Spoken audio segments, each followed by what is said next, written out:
शेतकऱ्यांसमोरील मजूर टंचाई आणि औषध फवारणीसाठी लागणाऱ्या मोठ्या खर्चासारख्या प्रमुख समस्यांचं निराकरण करण्यासाठी जिजामाता महाविद्यालयाचे विद्यार्थी आणि बुलढाणा तालुक्यातील कोलवड येथील शेतकऱ्यांना प्रगत ड्रोन तंत्रज्ञानाच्या कृषी उपयोगाचं प्रात्यक्षिक कोलवडमधील शेतशिवारामध्ये सादर करण्यात आलं। हे प्रात्यक्षिक जिजामाता महाविद्यालय, कृषी विभाग आणि कॉनफ्लाय डायनॅमिक्स यांच्या संयुक्त विद्यमानं आयोजित करण्यात आलं होतं। कंपनीचे संस्थापक आणि मुख्य कार्यकारी अधिकारी कृणाल कस्तुरे यांच्या नेतृत्वाखाली हे प्रात्यक्षिक पार पडलं। ड्रोनच्या वापरामुळे श्रमावरील अवलंबित्व कमी होऊ शकतं, तसेच वेळ वाचतो आणि कीटकनाशक फवारणी अधिक कार्यक्षमतेनं केली जाते। खरीप आणि रब्बी हंगामामध्ये फळबागांवर ड्रोनचा वापर रोग नियंत्रण आणि पीक व्यवस्थापनासाठी अत्यंत फायदेशीर ठरतो, अशी प्रतिक्रिया कृषी पर्यवेक्षक आर.टी. म्हस्के यांनी यावेळी दिली आहे।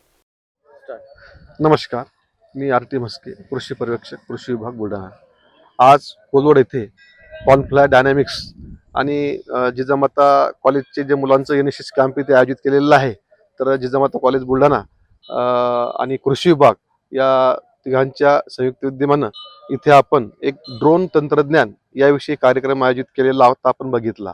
आताच या आपण जे या शेतामध्ये उभे आहोत, ही चिया पिकाची पेरणी इथे झालेली आहे आणि या चिया पिकावरती ड्रोनने फवारणी कशी करावी याचं सविस्तर माहिती त्या कंपनीच्या तंत्रज्ञ यांनी सर्व जमलेल्या येथील शेतकरी बांधवांना व विद्यार्थ्यांना हे त्याचं महत्त्व पटवून सांगितलं।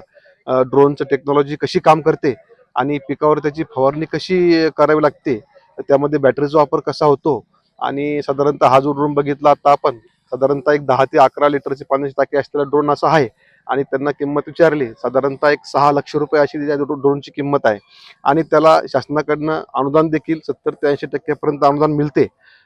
सुरुवातीला थोडं महागडं तंत्रज्ञान असल्यामुळे वैयक्तिक शेतकरी बांधवांना थोडं परवडणार नाही, परंतु ज्या आमच्या कृषी विभागाकडील जे शेतकरी उत्पादक कंपनी आहेत, एफपीओ आणि शेतकरी गट आहेत, तर गटा मिळून, कंपन्या मिळून सुरुवातीला आम्ही याचा म्हणजे शेतकऱ्यांना आम्ही प्रोत्साहित करत आहोत की आपण कंपनी मार्फत याचं खरेदी करावी आणि इतर शेतकरी बांधवांना याचा आपण उपलब्ध करून देण्यात यावं, म्हणजे शेतकरी बांधवांना कमी खर्चामध्ये याचा उपयोग होईल। आज याची गरज अशी आहे की आपण बघतो की साधारण आपण जे साध्या फवारणी पंपाने फवारणी करतो, मग ते पॉवर स्प्रे असेल किंवा नॅपसॅक स्प्रे असेल, तर यामध्ये काय होतं की मजुरांची उपलब्ध मजूर वेळेवर होत नाही आणि मजूर न मिळाल्यामुळे मग काय होतं की वेळेवर फवारणी होत नाही, कीड रोगांचा प्रादुर्भाव वाढतो आणि त्याने औषधीची सुद्धा महागडी औषधीचा खर्च वाढतो। या ड्रोन तंत्रज्ञानामुळे हा एक फायदा आहे की कमी वेळामध्ये अचूक फवारणी आणि औषधीची बचत झाल्यामुळे शेतकरी बांधवांचा उत्पादन खर्च याच्यामुळे कमी होणार आहे।